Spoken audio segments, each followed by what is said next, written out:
Podemos ler? Diz assim o texto, Lucas 10, 25. E eis que um certo homem, intérprete da lei, se levantou com o intuito de pôr Jesus à prova e disse-lhe: Mestre, que farei para herdar a vida eterna? Então Jesus lhe perguntou: que está escrito na lei? Como o interpretas? A isto ele respondeu: amarás o Senhor teu Deus de todo o teu coração, de toda a tua alma, de todas as tuas forças e de todo o teu entendimento, e amarás o teu próximo como a ti mesmo. Então Jesus lhe disse: respondeste corretamente, faze isso e viverás. Ele, porém, querendo justificar-se, perguntou a Jesus: quem é o meu próximo? Jesus prosseguiu dizendo: certo homem descia de Jerusalém para Jericó e veio a cair em mão de salteadores, os quais, depois de tudo roubarem, lhe causarem muitos ferimentos, retiraram-se, deixando-o semi-morto. Casualmente, descia um sacerdote por aquele mesmo caminho e, vendo, passou de largo. Semelhantemente, um levita descia por aquele lugar e, vendo, também passou de largo. Certo samaritano que seguia o seu caminho, passou-lhe perto, e vendo, compadeceu-se dele, e chegando-se, pensou-lhe os ferimentos, aplicando-lhes óleo e vinho, e colocando sobre o seu próprio cavalo, levou para a hospedaria, e tratou dele. No dia seguinte, tirou 2 denários e os entregou ao hospedeiro, dizendo: cuida deste homem, e se alguma coisa gastares a mais, eu te indenizarei quando voltar. Qual desses 3 te parece ter sido o mais próximo do homem que caiu nas mãos dos salteadores? Respondeu-lhe o intérprete da lei: o que usou de misericórdia para com ele. Então lhe disse: vai e procede tu de igual modo.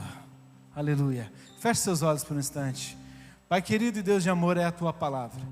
A tua palavra é vida, Senhor, a tua palavra é a verdade. Em nome de Jesus, e nós pedimos, ó Pai, que ela nessa noite venha, Senhor, cair como uma semente em terra boa, Senhor, que é os nossos corações. E que possamos dar frutos, ó Deus, aqui aonde estivermos, ó Deus. Unge, Senhor, os nossos ouvidos e as nossas mentes, para que possamos ouvir, Pai, para que possamos entender tudo que o Senhor quer nos dizer nessa noite, Pai. E desde já nós te agradecemos que o Senhor se faz presente nesse lugar. A tua presença é real. E nós pedimos, ó Deus, fique aqui conosco, Deus, porque assim nós seremos mais abençoados. Amém? Você pode olhar para a pessoa que está do teu lado e dizer isso: nós seremos mais abençoados? Glória a Deus. Nós estamos numa série chamada Semelhanças. E o que é semelhança? Segundo o dicionário, semelhança é algo parecido. Semelhança é algo equivalente. E Jesus, ele usava de parábolas, porque era mais fácil das pessoas entenderem essas semelhanças. E ele várias vezes usou parábolas para explicar semelhanças. Como por exemplo, na parábola do semeador, onde ele diz: o reino de Deus é semelhante a um homem que saiu a semear. Mateus 25, na parábola das 10 virgens, onde ele diz que o reino de Deus é semelhante a 10 virgens, 5 prudentes e 5 nécias, ou 5 loucas. Em outra passagem ele diz que o reino de Deus é semelhante a um grão de mostarda, é semelhante a um fermento. Jesus sempre usava das parábolas para explicar as semelhanças. E aqui neste caso também, ele usou uma parábola para explicar a semelhança a um doutor da lei que foi questioná-lo. E nessa noite eu quero falar um pouco sobre isso com você. Mas antes de falar diretamente no texto, eu preciso te dar uma informação, eu preciso te falar algo. Porque aí quando a palavra te encontrar, ela vai atingir seu coração em cheio. E o entendimento vai vir de uma forma muito leve, de uma forma que você vai sair daqui glorificando o Senhor por essa palavra. Meu irmão, minha irmã, nós estamos numa era digital, nós estamos na era da informação, estamos na era da internet. E a internet, ela trouxe voz a quem não tinha. Se você pegar anos atrás, muitas pessoas até tinham um conteúdo bom para nos passar, para agregar em nossas vidas, mas talvez elas não tinham espaço, talvez elas não tinham voz, ou talvez não tinham coragem, tinham vergonha de falar em público. E a internet serviu para isso, para dar voz a essas pessoas que tinham conteúdo, mas que não tinham espaço. Por outro lado, como com todo o bônus vem o ônus, a internet também deu voz a quem não tem muito o que dizer, mas quer dizer.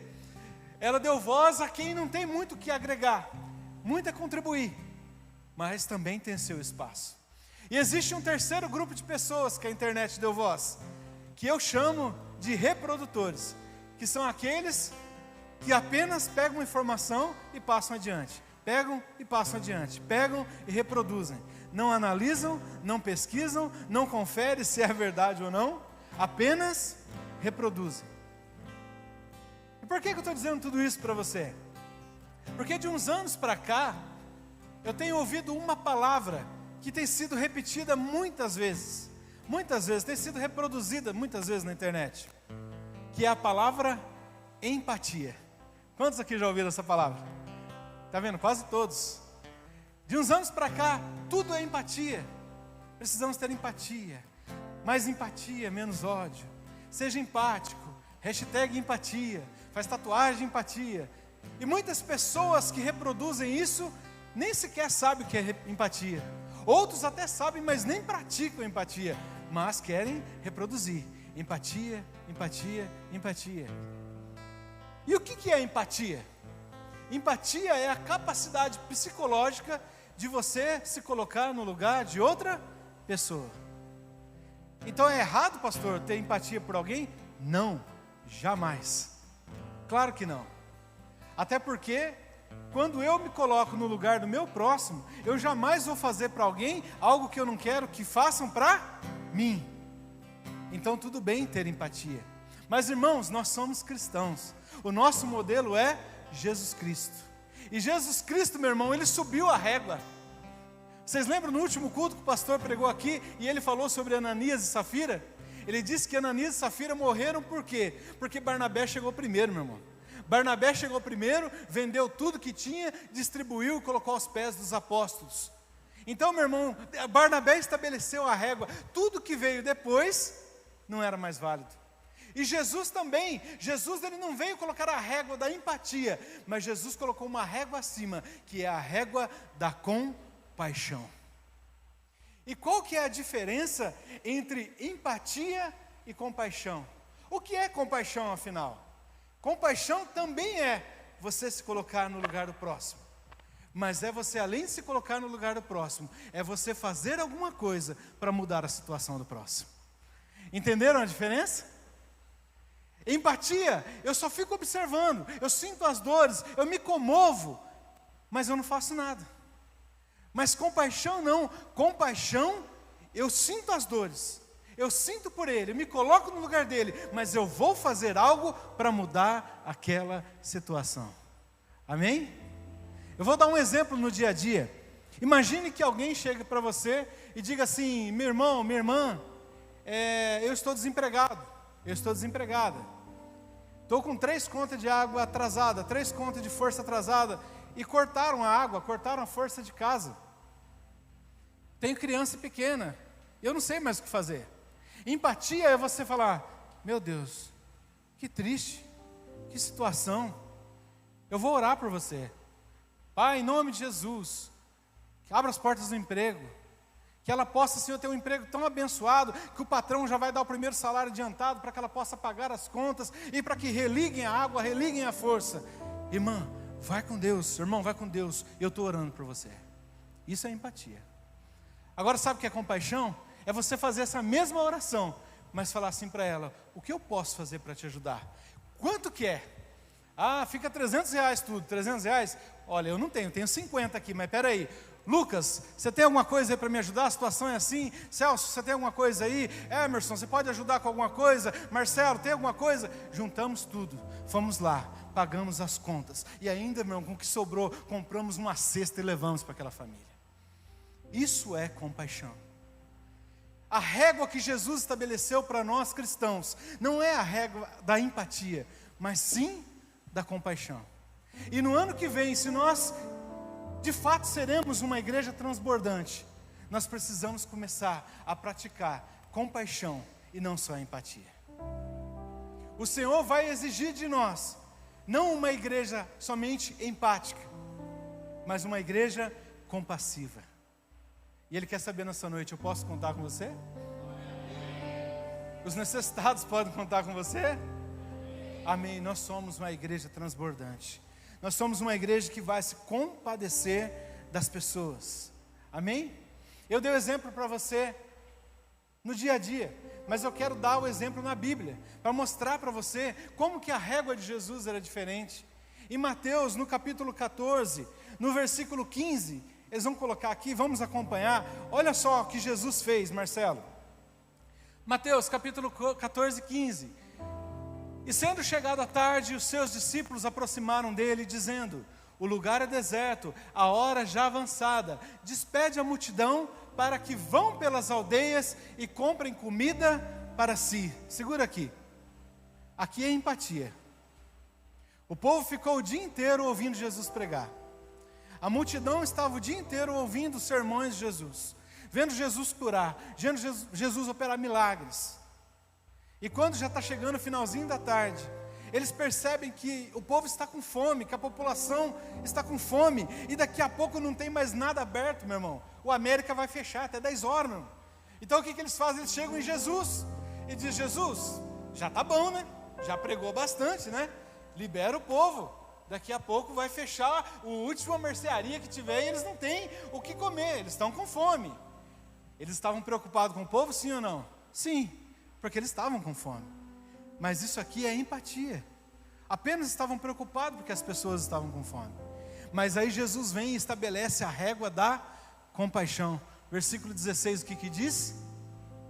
Jesus, porém, lhes disse: não é mister que vão, dai-lhes vós de comer.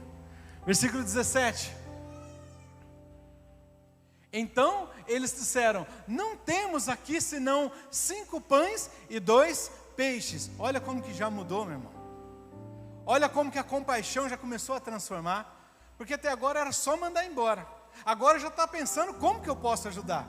Senhor, eu não tenho muita coisa. Tem 5 pães e 2 peixes. É o suficiente.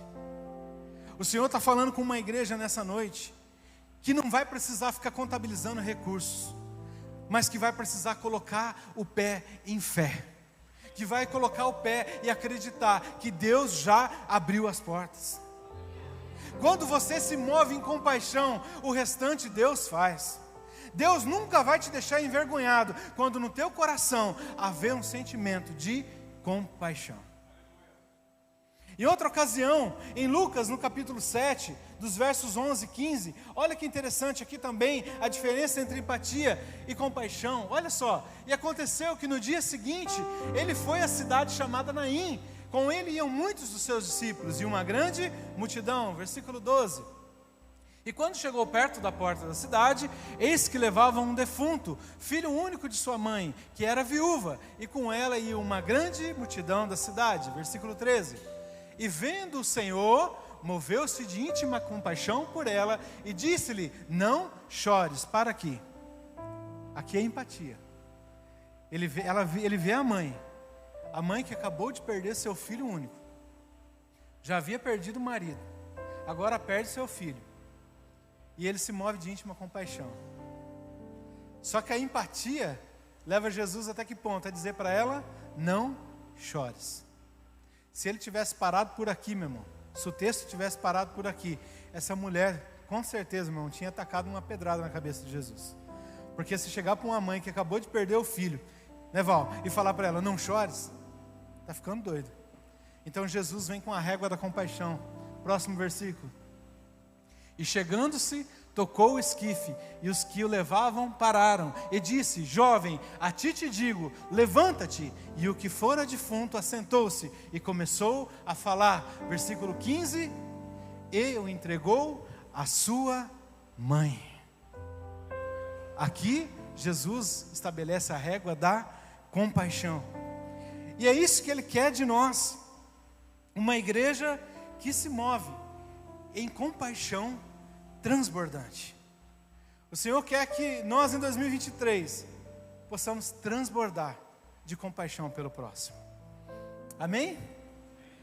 E agora, voltando para o texto que nós estávamos lendo, essa parábola do bom samaritano. Se eu fosse explicar essa parábola para vocês, do campo de vista teológico, fazendo uma exegese bíblica, seria muito fácil de explicar para vocês. Eu diria para vocês que aquele que apanhou, aquele que foi saqueado, aquele que estava quase morto, somos nós, que um dia estávamos nessa situação no pecado. Eu diria para você também que o salteador, o ladrão, é o diabo, segundo João 10:10, que veio para matar, para roubar e para destruir. Eu diria para você que a hospedagem é a igreja, onde todos aqueles que estão feridos, aqueles que estão machucados, um dia vêm ter um encontro com Jesus. Eu diria para você que o sacerdote e o levita são os religiosos, aqueles que estão interessados em saber o que eu faço para herdar a vida eterna, mas está pouco se importando com o seu próximo. Eu diria para você que o azeite, que o óleo que foi derramado é o Espírito Santo de Deus. Eu diria que o vinho é o sangue de Jesus. E eu diria para você que o bom samaritano é Jesus, que nos encontrou machucado, curou nossas feridas, nos levou para a hospedagem, pagou as nossas dívidas e disse: eu vou voltar. Aleluia.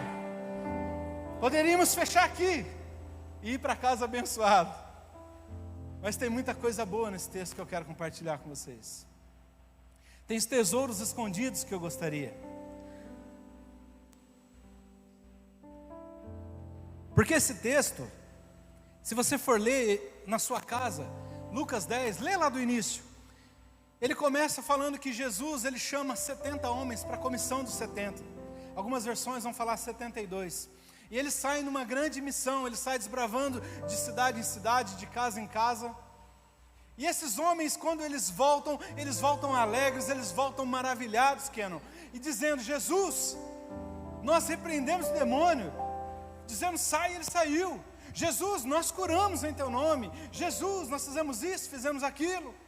E aí Jesus vai para controlar aquela empolgação dos seus discípulos. Ele diz assim: olha, tudo isso aí é bom, tudo isso aí é maravilhoso. Pode deixar que essa já foi. Tudo isso aí é maravilhoso. Mas eu tenho que dizer uma coisa para vocês. Vocês deveriam estar alegres, não por essas coisas, mas porque o nome de vocês está escrito no livro da vida. Vocês deveriam estar felizes, porque vocês vão herdar a salvação eterna. E é o que o Senhor está dizendo para nós nessa noite. Talvez você está dizendo assim: Senhor, mas eu não estou no altar, eu não estou pregando, eu não estou tocando, eu não estou dançando, eu não estou recepcionando, eu não estou orando, eu não estou fazendo nada na igreja. Será que eu vou estar 100% só se eu estiver fazendo? Jesus diz assim: primeiro comece a se alegrar, porque o seu nome está escrito no livro da vida. O restante é consequência, o restante é no tempo de Deus. Mas se alegre pela salvação. E Jesus está explicando isso para os seus discípulos. Eu acredito, Letícia, que ele estava na sinagoga falando isso com os discípulos. E de repente, no versículo 25 de Lucas 10, diz que o doutor da lei, ele se levantou. Antigamente na escola, ou até hoje, né, na escola, que faz tempo que eu não vou na escola, a gente, quando queria perguntar alguma coisa, a gente fazia o quê? Levantava a mão, né? Na escola bíblica também é assim, a gente quer perguntar alguma coisa, a gente levanta a mão. Mas naquele tempo não era assim, naquele tempo tinha que se colocar de pé. E esse doutor da lei, ele se coloca de pé, e ele vai fazer uma pergunta para Jesus. Mas calma, ele não é tão bonzinho assim. Ele não está fazendo essa pergunta porque ele queria aprender, Val. Ele não estava fazendo uma pergunta, Cláudio, porque ele tinha curiosidade de crescer espiritualmente. Não, nada disso. Ele queria fazer essa pergunta para tentar Jesus, para ver se Jesus errava em alguma coisa, para ver se Jesus falava alguma coisa fora da lei mosaica, onde eles pudessem depois falar: ah lá, está errado. E ele se coloca e diz o quê? Mestre, o que eu tenho que fazer para herdar a vida eterna?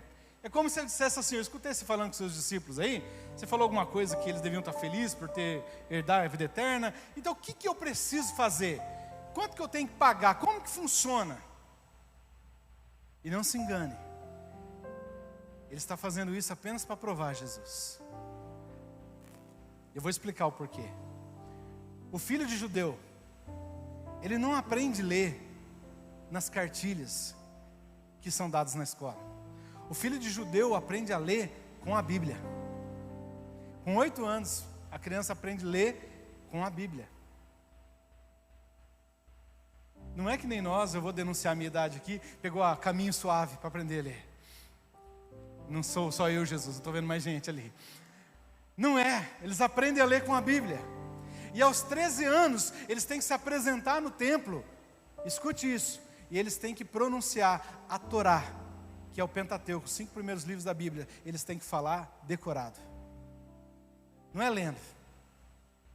Agora você imagina isso, se com 13 anos é assim. Você imagina um doutor da lei.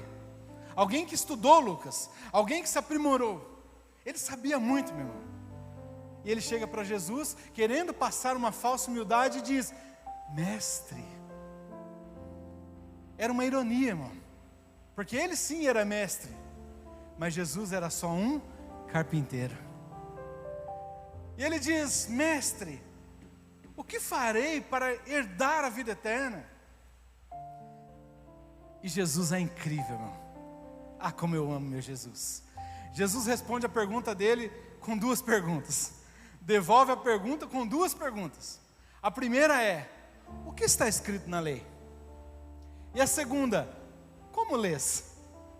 Como você interpreta? Sabe por que Jesus estava perguntando isso, Luana? Porque de fato ele sabia o que estava escrito na lei. De fato ele conhecia a palavra. Mas muitas pessoas conhecem a palavra, mas interpretam da maneira que lhe apraz. Interpretam da maneira que lhe convém para justificar os seus pecados. E ele faz essa pergunta: como que você interpreta? Como lês? E ele então, ele responde para Jesus, ele diz assim: bom, a palavra diz que eu devo amar o Senhor sobre todas as coisas, com toda a minha força, com todo o meu entendimento, e amar o meu próximo como a mim mesmo. E aí Jesus responde assim para ele: disseste bem, faze isso e viverás. Olha o que Jesus causou dentro desse homem. Jesus disse para ele assim: conhecer a palavra você conhece, mas praticar, tu não pratica, nego. Jesus causa isso dentro dele. Jesus está dizendo para ele, como muitas vezes diz para nós: tem gente que conhece muito, mas pratica pouco. Tem gente que conhece tudo, mas não faz nada. Tem gente que prega muito, Marcelo, mas não vive o que prega. Tem gente que tenta justificar os seus pecados apontando o pecado do outro. E ele está dizendo: como que você lê a lei? Como que você interpreta? Jesus está dizendo para ele: não é sobre o quanto você sabe, porque o quanto você sabe não significa nada se você não coloca em prática. E aí bagunça a cabeça dele. Ele vai se justificar para Jesus. Ele se justifica para Jesus e ele diz assim: Senhor, mas quem é o meu próximo? E aí eu faço uma pergunta para você: por que ele se justificou? Jesus não acusou ele de nada. Jesus não falou nada para ele. Jesus não o acusou, mas a sua consciência, essa sim o acusou. Essa sim mostrou para ele que tinha algo lá dentro que precisava ser mudado. E ele mais do que ninguém sabia. E quando eu li essa palavra, e quando eu pedi ao Senhor que falasse comigo, o que o Senhor deixou bem claro comigo, pastor Evandro, é que esse homem, ele tinha um relacionamento muito bom com Deus. Ele tinha um relacionamento muito bom com a palavra, mas aqui ele deixa claro que ele não tinha um bom relacionamento com os seus irmãos. Ele não tinha um bom relacionamento com o seu próximo. E ele pergunta para Jesus: quem é o meu próximo? Sabe por que ele faz essa pergunta? Porque para o judeu, o próximo dele é só outro judeu. Para o judeu, o gentil, o samaritano, qualquer outra pessoa não significava nada. Somente outro judeu. É como o pastor sempre diz quando ele está pregando: Para o judeu, ele imaginava, por que ele não aceitou Jesus como Salvador? Por que ele não aceitou Jesus como Senhor? Porque ele imaginava Jesus com uma outra embalagem. Ele imaginou que viesse de outro jeito. Talvez viesse do céu, num cavalo branco, talvez viesse de uma forma espetacular, e não, veio na forma de um homem simples e humilde, filho de carpinteiro. Então não cabia, meu irmão. Então não servia para eles. E como nós estamos numa série de semelhança, qualquer semelhança terá sido mera coincidência. Nós também somos assim. Nós também criamos os perfis de quem a gente deve amar. Nós criamos o perfil de quem a gente deve se compadecer, de quem a gente deve usar de compaixão, de quem a gente deve usar de misericórdia, de quem se encaixa na nossa vida, de quem até merece ser salvo. Às vezes a gente olha uma pessoa na rua e fala, aquele ali, jamais, dá não. E aí passa algum tempo depois, você vê a pessoa está em outra igreja, porque alguém não pensou como nós. Alguém simplesmente foi lá e amou. Alguém simplesmente foi lá e se compadeceu. Tá tudo bem, gente? Vocês estão muito quietos. Meu Deus. Nós também fazemos essa pergunta. Danilo, quem é o nosso próximo? Irmã Neuza, quem é o nosso próximo? E eu posso te dar uma notícia? Talvez você está esperando que o próximo seja bonzinho. Talvez você esteja esperando que o próximo seja legal. Talvez você esteja esperando que o próximo seja agradável, seja fiel a você. Mas quer que eu te fale uma coisa? Compaixão transbordante é movida de desafios. E o seu próximo, amar o seu próximo, é muito desafiador. Por isso o seu próximo nunca vai vir com essa roupagem. O seu próximo sempre vai vir na forma de alguém que te fere, na forma de alguém que te despoja, na forma de alguém que te acusa, na forma de alguém que você jamais gostaria que fosse.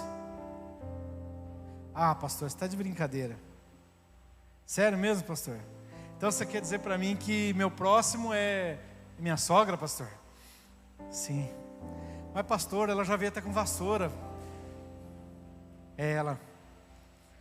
Pastor, ela tem verruga no nariz, pastor. Ela tem outros adereços. É ela.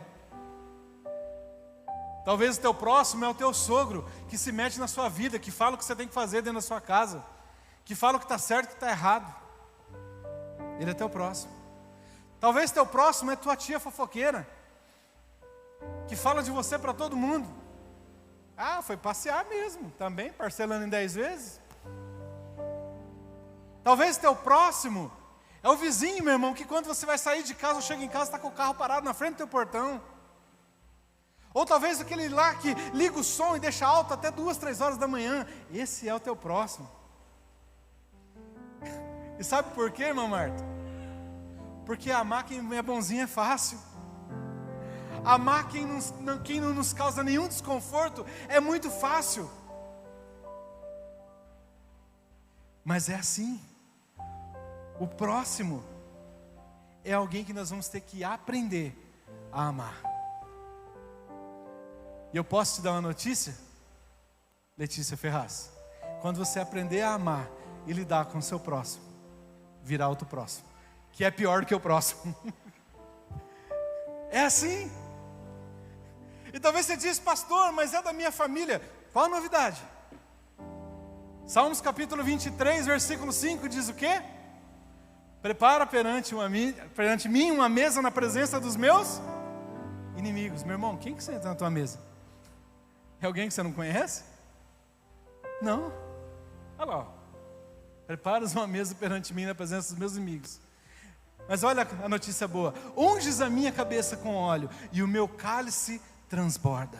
Sabe o que isso quer dizer? Isso não quer dizer que quando o cálice transbordar, aquele que te feriu, aquele que fala de você, aquele que é o teu próximo, que eu citei nessa noite, ele vai estar na plateia e você no palco. Não, quer dizer que quando o cálice transbordar, a mesma unção, a mesma bênção que está sobre a tua vida, estará sobre a vida dele. Porque não é da intenção do Senhor que você suba e que ele fique, mas a intenção do Senhor que nenhum dos seus filhos se percam. Ele é o teu próximo. Aleluia. Eu estou vendo pessoas pensando, buscando quem é o próximo. Ore por ele nessa noite. Ore por ele amanhã cedo. Tem um caderno ali com o nome de oração que a gente está colocando. Ore por ele.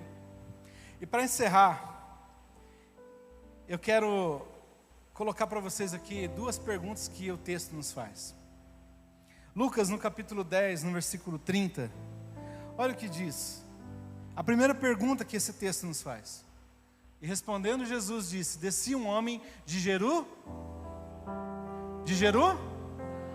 para Jeri, e caiu nas mãos dos salteadores, os quais o despojaram, espancando, retiraram, deixando meio morto.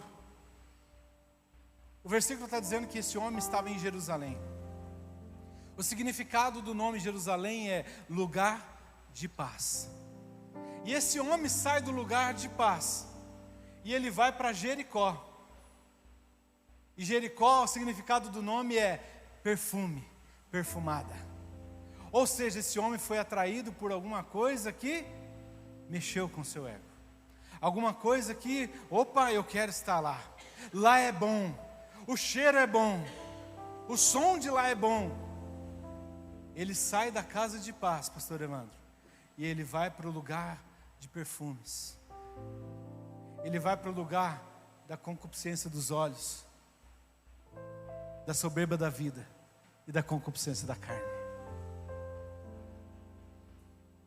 A pergunta para nós nessa noite é: por que muitas vezes nós saímos do lugar de paz para procurar um lugar onde Jesus não está?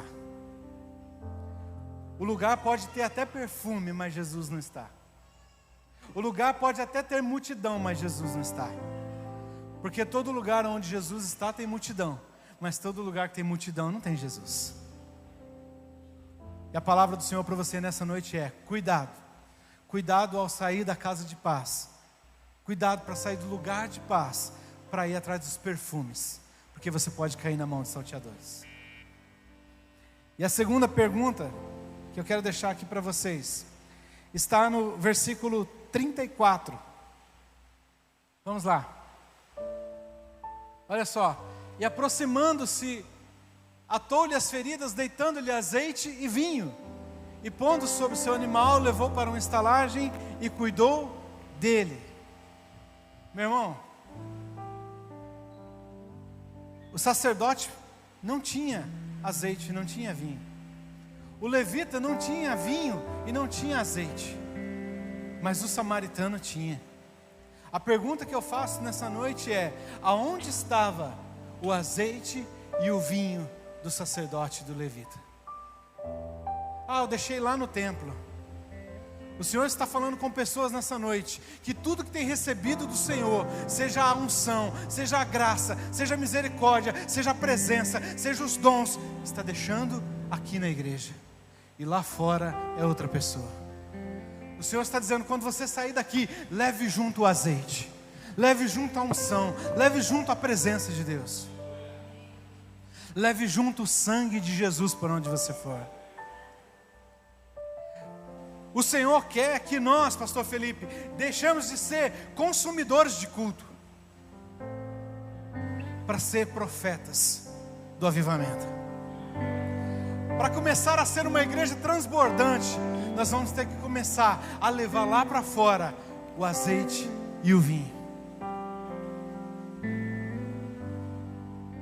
Esse sacerdote passa, irmão, e a Bíblia diz que ele olha lá de longe, ele se desvia e não faz nada para aquele homem que estava quase morto. Talvez porque pensou que era um gentil e eu não podia me misturar com um gentil. Talvez porque pensou que estava morto, e lá na lei mosaica, lá em Levíticos 21, diz que não podia tocar em morto. Talvez por isso. E olha que interessante, irmã Marta, porque aqui a obediência está desobedecendo. A obediência à lei está desobedecendo o mandamento de amar. E logo na sequência vem quem? O levita, aquele que estava acostumado a servir, ou pelo menos deveria. E ele olha e também não faz nada. Talvez porque ele olhou para o sacerdote e disse: bom, já que ele não fez nada, pastor Silvano, eu também não vou fazer. E quantos não estão pensando assim dentro da igreja? Ninguém está indo na igreja mesmo de quarta, eu também não vou. Ninguém está indo mesmo no final do ano, eu também não vou. Eu vou voltar no meados de fevereiro. Quantas pessoas dizem: mas tem sempre um que falta no ensaio, então eu também não vou. Tem sempre alguém que não está indo na intercessão, então eu também não vou. Levita, que viu e não fez nada. O Senhor quer transbordar a sua vida essa noite. O Senhor quer te encher. Mas para isso, meu irmão, você precisa mudar algumas coisas. Não tem como a gente alcançar, meus irmãos, resultados diferentes fazendo as mesmas coisas.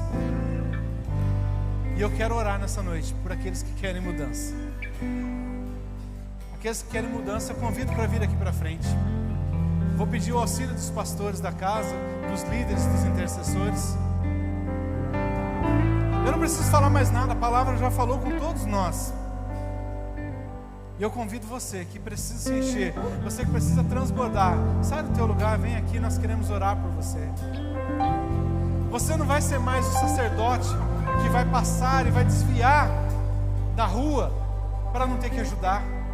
Você não vai ser mais o levita que vai deixar de fazer porque ninguém está fazendo. Não. Você vai ser aquele samaritano que quebrou o protocolo e disse: é um judeu, eu não falo com um judeu, mas ele precisa de mim e eu vou curá-lo. Eu vou pagar as dívidas, eu vou colocar na hospedaria e vou dizer: quando eu voltar, se ficou algum dano, eu vou pagar. Pode vir.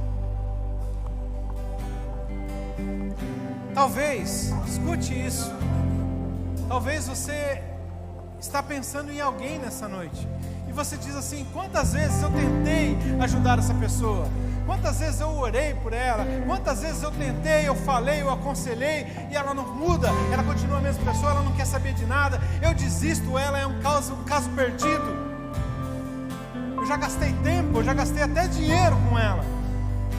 E o Senhor está dizendo para você, o que está nesse último versículo: eu deixo 2 dinheiros, cuida dele para mim, e quando eu voltar, se ficou alguma coisa para pagar, eu faço. Quando nós trabalhamos para o Senhor, nós não saímos sem recompensa. 1 Coríntios capítulo 15, versículo 58.